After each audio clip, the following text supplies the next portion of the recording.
राष्ट्रपति ने प्रदान किए राष्ट्रीय हथकरघा पुरस्कार। प्रधानमंत्री की राष्ट्रीय हथकरघा दिवस पर देशवासियों से हैंडलूम अपनाने और बुनकरों का समर्थन करने की अपील। विधानसभा के मानसून सत्र में छात्रों के मुद्दे पर दिखी गर्माहट। भाजपा ने राज्य सरकार को सदन के अंदर और बाहर घेरा, नहीं चल सका प्रश्नकाल।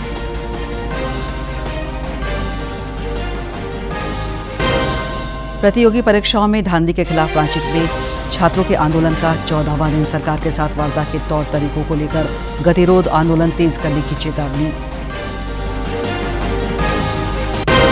और मुख्य निर्वाचन पदाधिकारी के रवि कुमार ने वर्चुअल माध्यम से जिला निर्वाचन पदाधिकारियों के साथ की बैठक। दावा आपत्ति के समयबद्ध निष्पादन पर विशेष जोर।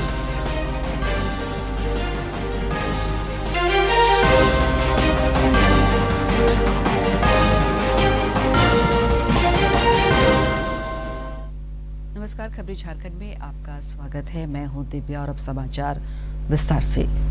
12वें राष्ट्रीय हथकरघा दिवस पर आज देश भर में कई कार्यक्रम आयोजित किए जा रहे हैं। राष्ट्रपति द्रौपदी मुर्मू ने नई दिल्ली में कारीगरों और बुनकरों को संत कबीर हथकरघा पुरस्कार और राष्ट्रीय हथकरघा पुरस्कार से सम्मानित किया।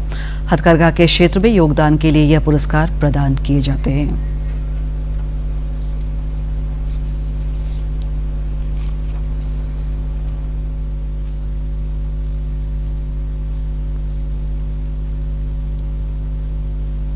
सर्वप्रथम शुरुआत करेंगे संत कबीर हथकरघा पुरस्कार 2025 के साथ। बुनकर वर्ग से आ रहे हैं ओडिशा से श्री राम मेहर। जोरदार तालियों से स्वागत कीजिए। आपके उत्पाद का नाम है विचित पार खादी साड़ी।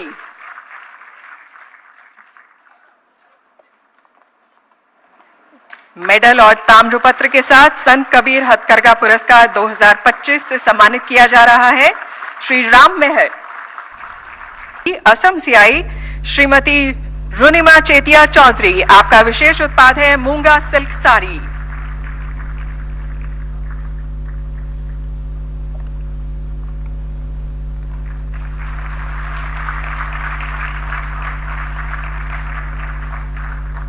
हथकरघा क्षेत्र से रोजगार, महिला सशक्तिकरण, कला संस्कृति और प्रकृति प्रेम को बढ़ावा मिलता है।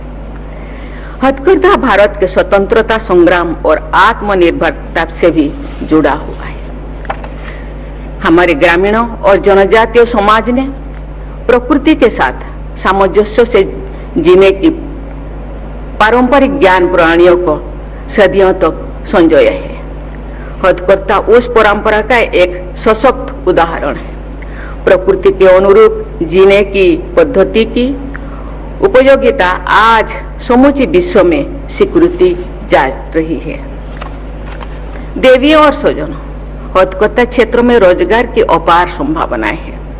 मुझे बताया गया है कि इस क्षेत्र में देश की 35 लाख से भी अधिक आबादी संलग्न है। विशेष बात यह है कि इसमें 25 लाख से अधिक महिलाएं हैं। 35 से 25 महिलाएं हैं।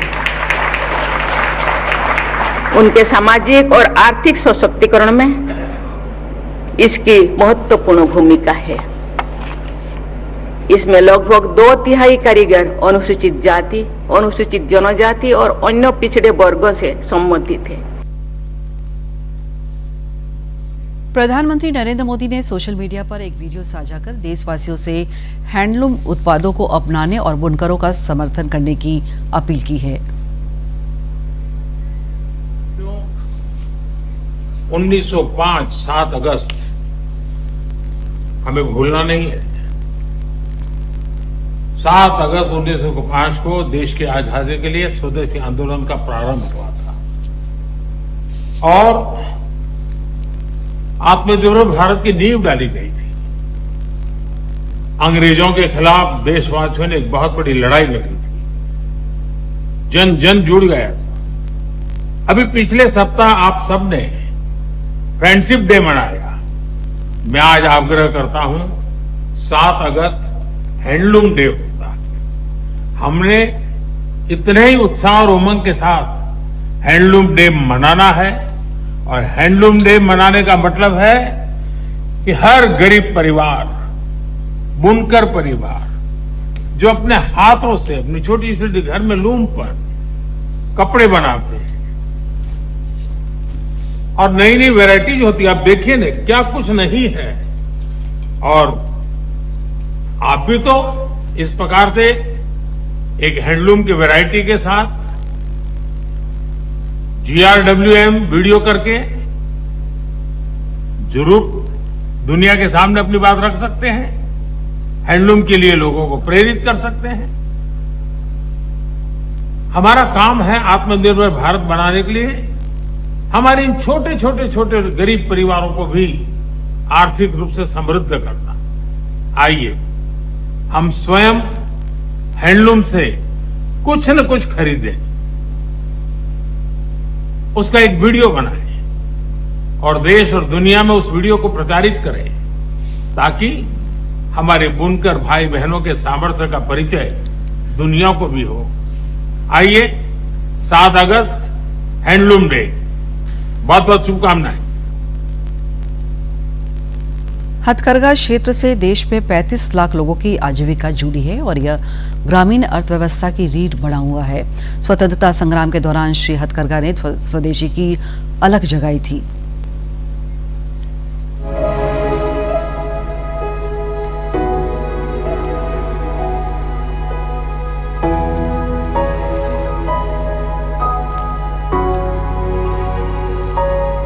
भारत का हथकरघा उद्योग दुनिया के सबसे प्राचीन और जीवंत कुटीर उद्योगों में से एक है। इसकी पहचान केवल पारंपरिक वस्त्रों तक सीमित नहीं, बल्कि भारत की सांस्कृतिक विविधता, लोक कला और उत्कृष्ट शिल्प कौशल से भी है। यही कारण है कि हर वर्ष 7 अगस्त को राष्ट्रीय हथकरघा दिवस मनाया जाता है। जो आत्मनिर्भर भारत के सपने बुनता है, जो मेक इन इंडिया को बल देता है, उसके लिए ये खादी सिर्फ वस्त्र नहीं, अस्त्र भी है और शस्त्र भी है। हथकरघा क्षेत्र केवल परंपरा का प्रतीक नहीं, बल्कि ग्रामीण भारत की अर्थव्यवस्था का भी मजबूत आधार है।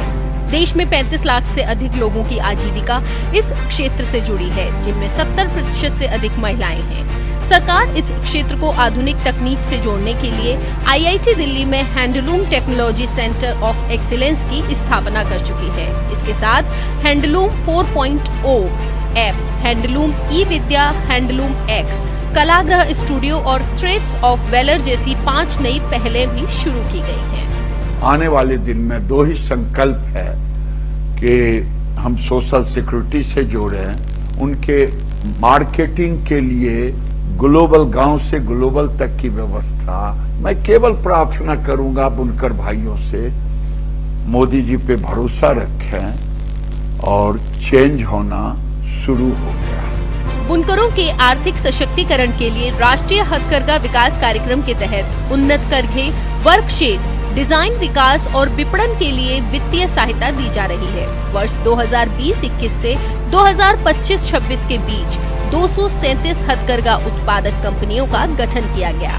वहीं लगभग 1.5 लाख बुनकर और संस्थाएं सरकारी ई-मार्केट प्लेस यानी जेम से जुड़ चुके हैं, जबकि हजारों बुनकर इंडिया हैंडमेड प्लेटफॉर्म के माध्यम से सीधे उपभोक्ताओं तक पहुंच रहे हैं। Samarth training program is imparted to the handloom weavers to make the diversified products and to improve the quality as well as the productivity.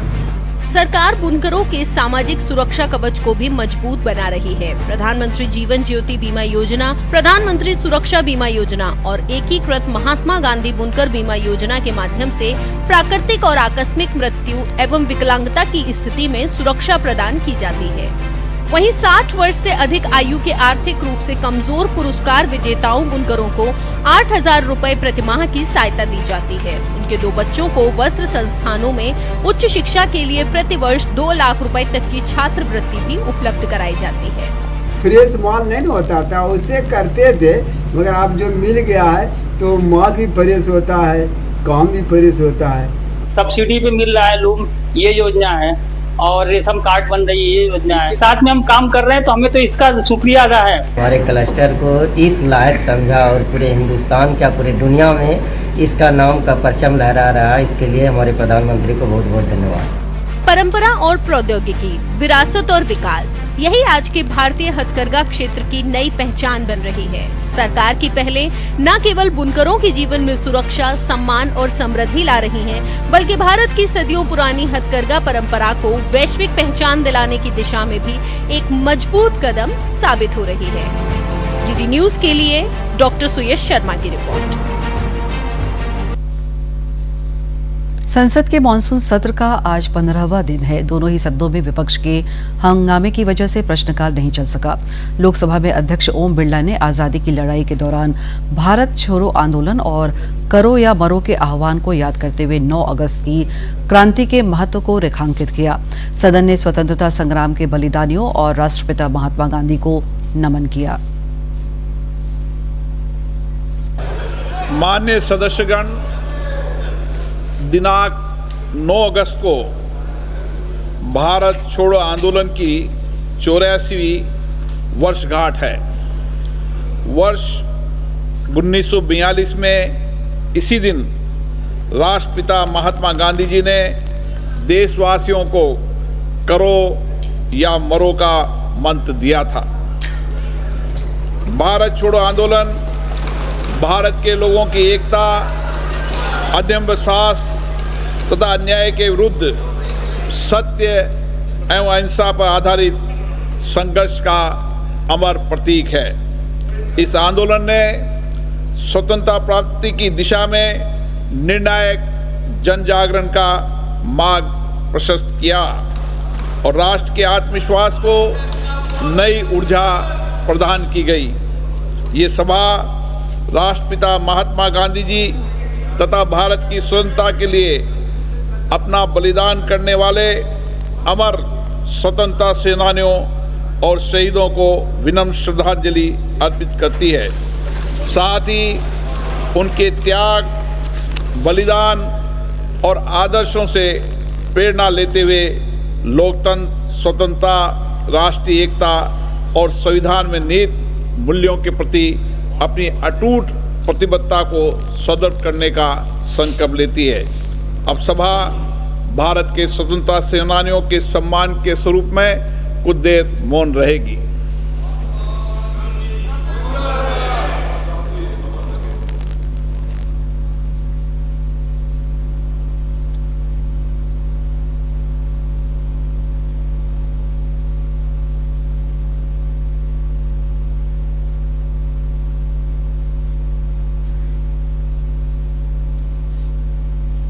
विधानसभा के मानसून सत्र का आज दूसरा दिन है।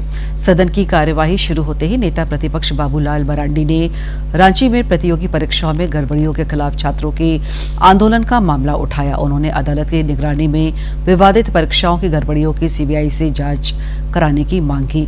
संसदीय कार्य मंत्री राधा कृष्ण किशोर ने कहा कि सदन में चर्चा के दौरान इस विषय को रखा जा सकता है। शोर शराबे के बीच अध्यक्ष रविन्द्रनाथ महतो ने प्रश्नकाल चलाने की कोशिश की, लेकिन अव्यवस्था की वजह से हालांकि नहीं चल सका। जो 11 और 13वां जीपीएससी जो लगातार हुआ उसमें भी गड़बड़ी हुआ है और इसके बाद अभी 14वां जो जीपीएससी है इसमें भी गड़बड़ी हुआ है।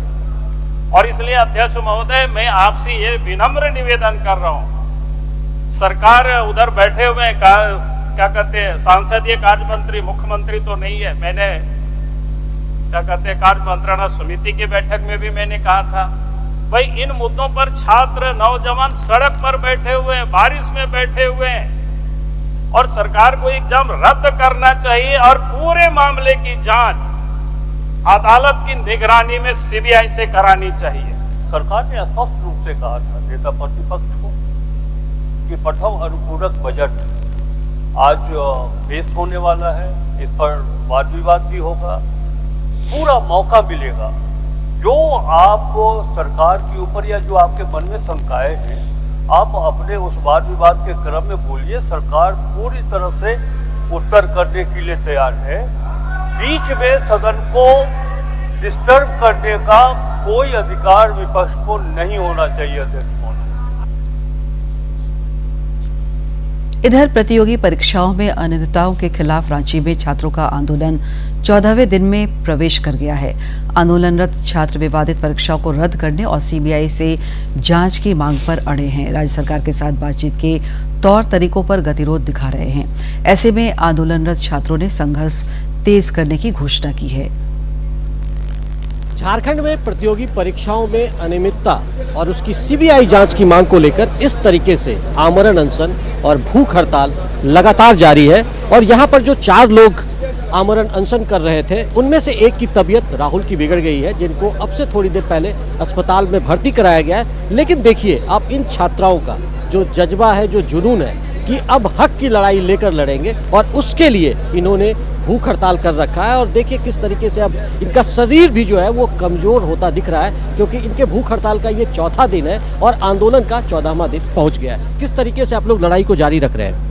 सर, हम लोग बहुत मजबूती के साथ इस लड़ाई को जारी रखे हुए हैं, क्योंकि हम लोग पढ़ाई में इतनी संघर्ष कर चुके हैं कि ये जो लड़ाई है हम लोग के लिए बहुत छोटी सी हो गई है। ये संघर्ष हमारे लिए छोटी है, लेकिन जो पढ़ाई में हम लोग 7-8 साल, 10 साल, 12 साल, 15 साल जो संघर्ष करते हैं ना, उसके मुकाबले ये कुछ नहीं है। हम लोग को पढ़ाई में घर परिवार, बाहर की समाज, पैसा वगैरह, कॉपी किताब जितना खरीदते हैं उतना संघर्ष कुछ भी नहीं है। कभी कोचिंग, कभी लाइब्रेरी का फीस, हम लोग के पास पैसा भी नहीं रहता है, तब भी हम लोग लगातार बने रहते हैं कि आज न कल हमारा परिस्थिति सुधर जाएगा। यहाँ तक कि हम लोग कोई फेस्टिवल भी मनाने के लिए घर नहीं जाते हैं कि हम जब एक जॉब ले लेंगे तो मैं घर जा सकूंगी, लेकिन पता नहीं मेरा ये संघर्ष कब तक जारी रहेगा। तो ये लगातार देखिए इसी तरीके से ये लोग अपने आंदोलन को आगे बढ़ा रहे हैं और इनका आंदोलन जो है वो लगातार आगे बढ़ रहा है। और ये जो भूख है, आमरण अनशन है, इसका कारवां लगातार बढ़ रहा है। ये लोग अपने आंदोलन को लगातार आगे बढ़ाते हुए इसी तरीके से संयम बरत रहे हैं, ताकि सरकार तक उनकी आवाज़ पहुंच सके। और बापू की प्रतिमा के साथ ये लोग बैठे हुए हैं। किस तरीके से आप लोग अडिग हैं अपने मांग पर? जी, हम लोग तो जो सरकार से जो मांगे हैं सर जायज़ है, और सरकार को ये बता देना चाहते हैं कि अगर आप चाह रहे होंगे कि इस प्रोटेस्ट को तोड़ने के लिए, सर ये टूटने वाली नहीं है। आज हमारे राहुल भाई हॉस्पिटल गए हैं, डॉक्टर ने हॉस्पिटल ले गया है, बट सर हम डटे रहेंगे, आखिरी सांस तक डटे रहेंगे, क्योंकि सरकार जिस तरह से हमसे बर्बरतापूर्वक हमसे व्यवहार कर रही है, अब हम लोग इसे बर्दाश्त नहीं करेंगे। सरकार की तरफ से ये प्रतिनिधिमंडल की तरफ से यह सूचना आती है कि सरकार वार्तालाप करने के लिए तैयार है, बट सर कब तक? ये आपने परसों के बैठ में दिया है, कल आपने दिन भर क्या किया था?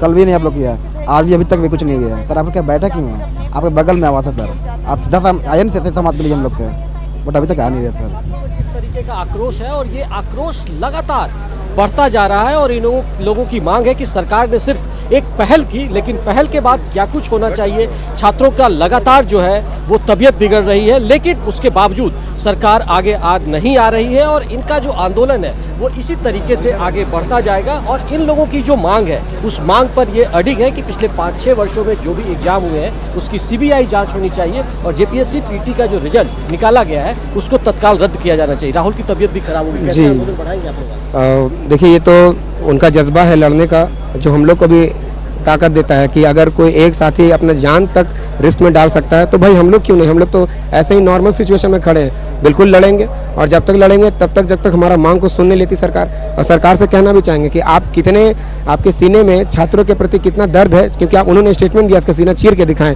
आपका सीना चीरना पड़ेगा, क्योंकि हमें विश्वास नहीं है। एक छात्र यहाँ पे अस्पताल जाने को मजबूर हो गया और जो छात्र हैं उनकी तबीयत लगातार बिगड़ रही है। तो आप में, आपके सीने में दर्द, इंसानियत, स्नेह, प्यार कुछ है। अगर होता तो आज ये छात्र की ये दुर्गति नहीं होती। आप वार्ता करते, छात्रों की समस्याओं को सुनते और जो जायज़ मांगे उनको पूरा करने का काम करते हैं। छात्रों की तरफ से, सीएम की तरफ से जो ऑफर दिया गया था उसमें बोला गया था कि 5 लोग आप जाके मिलेंगे और बातचीत करेंगे। आप लोगों ने एक नाम भी दिया डेलीगेशन का टीम, उसके बाद क्या कुछ पहल नहीं हुई सरकार की तरफ से? सरकार की तरफ से कुछ असमंजस था, उनको कुछ नामों को लेकर के वो तैयार नहीं थे। लेकिन हम बताना चाहेंगे सर कि इसके पूर्व भी बहुत सारे आंदोलन हुए जिसमें कहीं ना कहीं प्रशासनिक तरीके से या अन्य तरीकों से जो छात्र जाते हैं उनके ऊपर दबाव बनाया जाता है। जब वो बाहर आते हैं तो अलग अलग तरह की बातें कि लोग जो है वो मैनेज हो गए हैं, इस तरह की बातें। तो इस बार चूँकि ये आंदोलन को पूरे भारत की नज़र है, तो हम लोग नहीं चाहते कि किसी भी तरह से प्रशासनिक रूप से या राजनीतिक रूप से कोई भी दबाव रहे छात्रों पे। वो खुले मन से, खुले तौर पे जो हमें, हमारे जो वहाँ पे मार्गदर्शक के तौर पे जो उपस्थित होंगे उनके समक्ष बातें होंगी। तो ये कहीं ना कहीं ओपन टू ऑल रहेगा, सबके सामने बातें रहेंगी। छात्र सीधा सीधी ओपन टू ऑल के आधार पर बातचीत करना चाहते हैं और ये इसी तरीके से अपनी लड़ाई को आगे बढ़ाने के लिए अडिग है ताकि सरकार झुके। और 10 तारीख को जो इनका विधानसभा मार्च का कार्यक्रम है वो इसी तरीके से अडिग है और उस पर वो टिके हुए हैं कि जब तक सरकार उनकी मांगों को नहीं मानती है तो कोई भी वार्ता भी नहीं होगी और जो आगे की प्रक्रिया है वो लगातार इनके आंदोलन का चलता रहेगा। अपने सहयोगी विकास के साथ मैं दिवाकर कुमार, दूरदर्शन समाचार, रांची। रांची में धरने पर बैठे छात्र न्याय की मांग को लेकर दृढ़ संकल्पित नजर आ रहे हैं। पिछले कई दिनों से 9 विद्यार्थी मांगों के समर्थन में भूख हड़ताल पर भी हैं। इनमें से एक आंदोलनरत अनशनकारी राहुल क्रांति की तबीयत बिगड़ गई है। उन्हें उपचार के लिए रांची सदर अस्पताल ले जाया गया है। जयपाल सिंह स्टेडियम में आमरण अनशन पर अन्य विद्यार्थी अभी भी बैठे हैं जो इंसाफ की आवाज बुलंद कर रहे हैं। रांची में छात्रों के आंदोलन को देश भर से व्यापक समर्थन मिल रहा है। धरने के जरिए छात्र सरकार तक अपनी मांगों को पहुंचा रहे हैं। प्रशासनिक अधिकारियों ने भी कल आंदोलनरत छात्रों से मुलाकात की। गौरतलब है कि सरकार से बातचीत के लिए छात्रों की ओर से 11 सदस्यीय प्रतिनिधिमंडल की कल घोषणा की गई थी।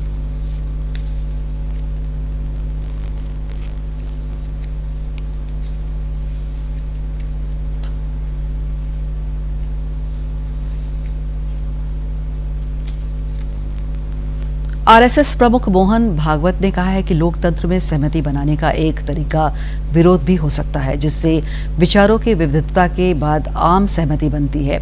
मुंबई में जैन जी और जैन अल्फा से संवाद के क्रम में श्री भागवत ने कहा कि यह विरोध विभाजन की बजाय आम सहमति बनाने के लक्ष्य के साथ होना चाहिए।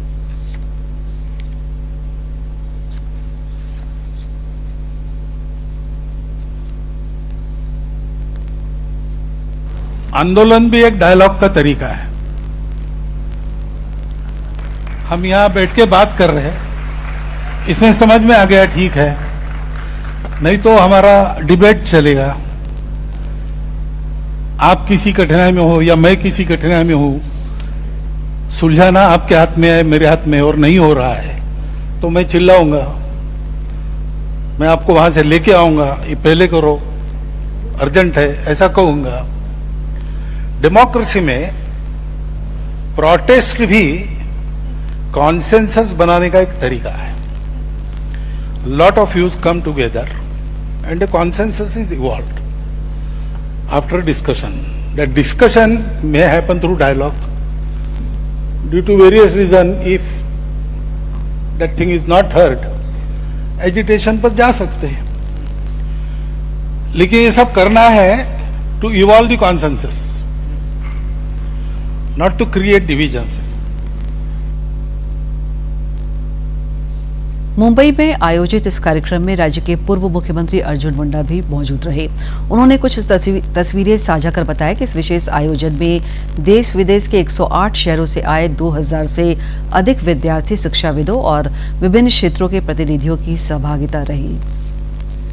राज्य में एसआईआर की प्रक्रिया के तहत दावा और आपत्ति का चरण चल रहा है, जो 4 सितंबर तक चलेगा। एन्यूमरेशन प्रपत्र चरण के बाद 5 अगस्त को राज्य में प्रारूप मतदाता सूची का प्रकाशन हो चुका है और अब दावा आपत्ति से जुड़े काम हो रहे हैं। राज्य के मुख्य निर्वाचन पदाधिकारी के रवि कुमार ने कल वर्चुअल माध्यम से जिला निर्वाचन पदाधिकारियों के साथ बैठक के इस दौरान उन्होंने दावा आपत्ति के क्रम में अतिरिक्त सहायक निर्वाचन निबंधन पदाधिकारी नियुक्त करने के लिए सक्षम पदाधिकारियों की सूची उपलब्ध कराने का निर्देश दिया। सीईओ ने दावा आपत्ति के समयबद्ध निष्पादन पर विशेष रूप से बल दिया।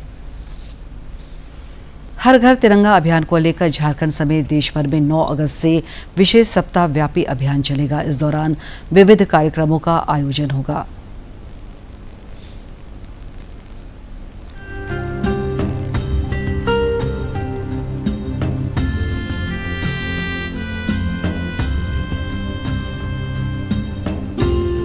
देशवासियों में राष्ट्र प्रेम की भावना का नया संचार करने वाला हर घर तिरंगा अभियान हर साल नई ऊंचाइयां छू रहा है। 2022 में प्रधानमंत्री मोदी के नेतृत्व में शुरू हुई इस पहल में बीते 4 साल में व्यापक जन भागीदारी देखने को मिली है। इस दौरान स्वतंत्रता दिवस के उत्सव में डूबे करोड़ों लोग अपने घरों पर तिरंगा फहराकर और पोर्टल पर सेल्फियां अपलोड कर तिरंगे के प्रति अपनी भावनाएं प्रकट करते हैं। इस वर्ष 9 से लेकर 17 अगस्त तक हर घर तिरंगा अभियान का आयोजन किया जा रहा है। इस साल तिरंगे का ये उत्सव और भी खास इसलिए है क्योंकि हम 80वां स्वतंत्रता दिवस मनाने के साथ साथ राष्ट्रगीत वंदे मातरम के भी 150 साल पूरे होने का जश्न मना रहे हैं। ऐसे में इस साल के आयोजन में कई नई पहलें शुरू की जा रही हैं। अभियान का ऐलान करते हुए केंद्रीय संस्कृति एवं पर्यटन मंत्री गजेंद्र सिंह शेखावत ने कहा कि प्रेरणा का ये अवसर देश के प्रत्येक नागरिक तक पहुंचना चाहिए। इस साल के अभियान में कई नई चीजें भी की जा रही हैं। इस बार देश वंदे मातरम की 150 वर्ष सम्मान के साथ में मना रहे, इसलिए हमने आग्रह किया है कि इस बार हम वंदे मातरम के गायन करते हुए उसका एक वीडियो बना करके अपलोड करें। वंदे मातरम के पूर्ण स्वरूप में गायन करने के लिए कुछ लोगों को शब्दों की, उसके लिरिक्स को लेकर के, उसके धुन को लेकर के कुछ चुनौती हो सकती थी। हमने तकनीकी के रूप से इस तरह से फैसिलिटेट किया है कि लोग आसानी के साथ में उसके साथ कराओके को आनंद लेते हुए उसको गा सकते हैं और अपना सम्मान व्यक्त कर सकते हैं। साल दर साल हर घर तिरंगा अभियान नए कीर्तिमान स्थापित कर रहा है। ऐसे में इस वर्ष के आयोजन में भी कई नई मुख्य आकर्षण देखने को मिलेंगे, जिसमें बाइक रैली का भी कार्यक्रम होगा। इसके अलावा राष्ट्रगीत वंदे मातरम का बड़े पैमाने पर सामूहिक गायन भी इस बार के हर घर तिरंगा अभियान का हिस्सा होगा। इसके अलावा हर वर्ष हर घर तिरंगा अभियान में सूर्य पथ तिरंगा पहल को भी शुरू किया गया है। इस पहल के तहत दुनिया के विभिन्न देशों में पूरब से पश्चिम की तरफ बढ़ती सूर्य की रोशनी के साथ तिरंगा फहराने का अभियान चलाया जाएगा। इस पहल को एक तरफ की प्रतीकात्मक ग्लोबल तिरंगा रिले कहा जा सकता है। सूर्य के उदय की गति के साथ साथ में उदय होने के क्रम के साथ पूरे दुनिया में तिरंगा एक साथ फहराया जाए, इस दृष्टिकोण से सूर्य पथ तिरंगा इसकी कल्पना की गई। और मैं ये मानता हूँ कि दोनों ही कार्यक्रम न केवल भारत में अपितु पूरे दुनिया में भारतीयों के बीच में और भारत के प्रति सम्मान और स्नेह का भाव रखने वाले विदेशियों के बीच में भी एक असीम ऊर्जा का जो है। अंत में मुख्य समाचार एक बार फिर।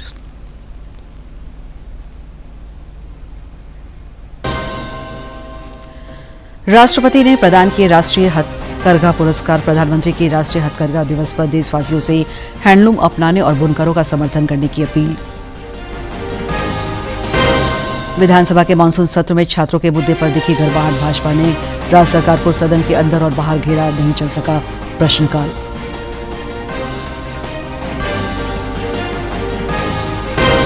प्रतियोगी परीक्षाओं में धांधली के खिलाफ रांची में छात्रों के आंदोलन का 14वां दिन। सरकार के साथ वार्ता के तौर तरीकों को लेकर गतिरोध, आंदोलन तेज करने की चेतावनी। और मुख्य निर्वाचन पदाधिकारी के रवि कुमार ने वर्चुअल माध्यम से जिला निर्वाचन पदाधिकारियों के साथ की बैठक। दावा आपत्ति के समयबद्ध निष्पादन पर विशेष जोर।